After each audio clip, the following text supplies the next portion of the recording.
treat. I love the way you treat. I love the way you treat. I love the way you treat. I love the way you treat. I love the way you treat.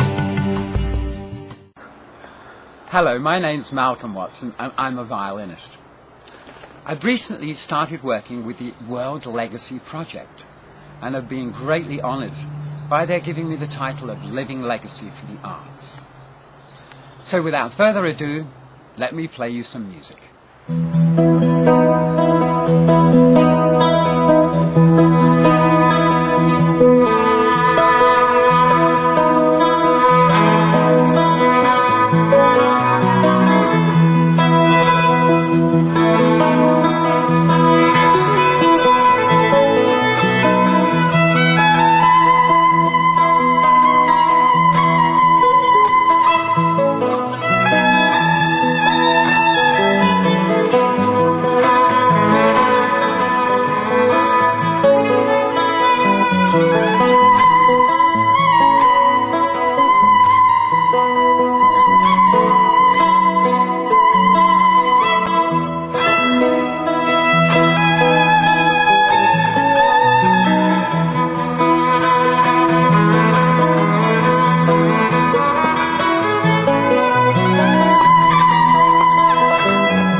Hi, this is Bonnie Tritel of the World Legacy Project here with Malcolm Watson.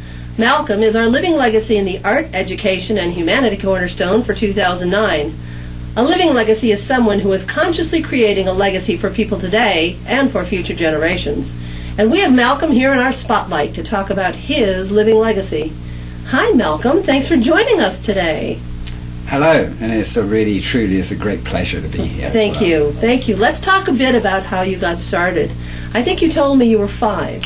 Yes, I was indeed. My uncle, who actually was a professional violinist with one of the symphonies, gave me this tiny little violin. It was amazingly tiny. And I just knew the moment I had this violin, that's what I'm going to do. I'm going to be a violinist. And it's funny, actually, because I also had along with that the thought of I wasn't just going to play violin. I was going to be a great violinist. That's what I was going to do. But it wasn't until I was 7 that we could get a teacher for me, because back then they had the reality that any younger, you weren't up for being able to learn.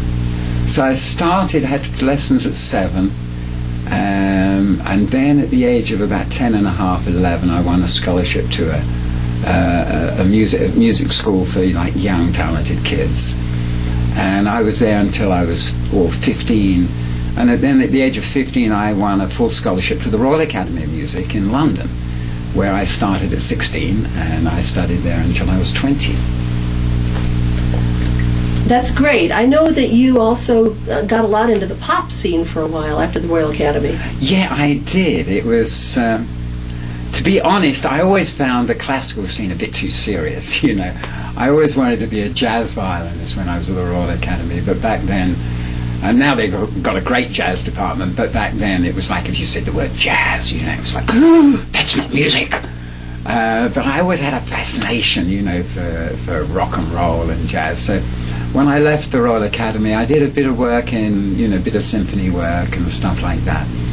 Then I met this American guy who played 12-string guitar, and we put some music together, and bang, before you knew it where it was, we were on radio. Then we signed a contract with CBS and put out an album, and there I was into the pop world. So you were in the pop scene for quite a while, and then you took a break from music to pursue other things. What brought you back to music? Well, this is going to sound a bit strange, you know, but it was actually a pack of cigarettes, would you believe?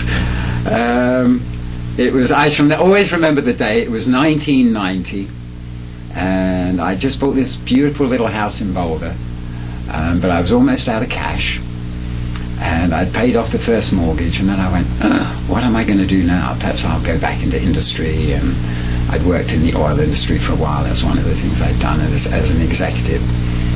But I was going, no, I really don't want to do that. But I got up this Saturday morning, 1st of June 1990, and I went, I want to smoke. And I didn't have any cash, so I went, well, let's go down to the Pearl Street Mall, the walking mall, and get my violin out and play a few pieces of Bach and get some cigarettes. So I walked down to the mall and played my violin for a bit, and went off, bought my cigarettes and had a few puffs. And not that I advocate smoking, you know.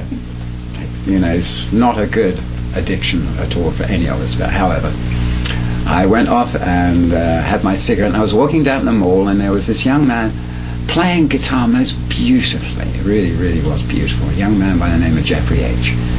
And I walked up to him and said, can I play a couple of tunes with you? You know, and he said, yeah, sure.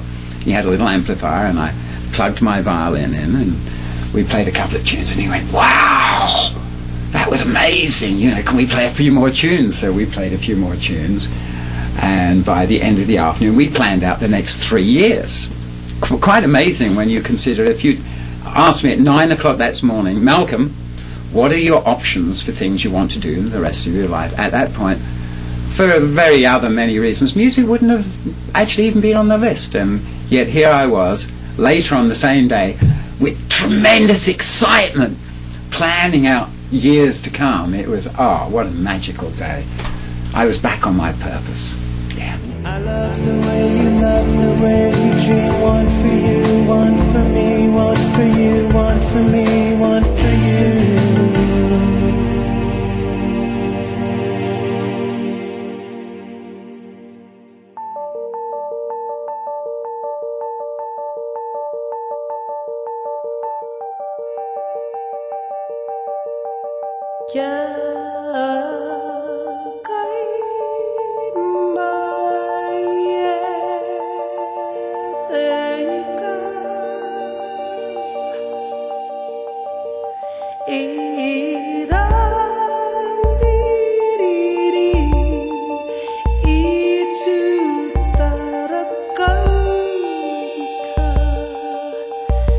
There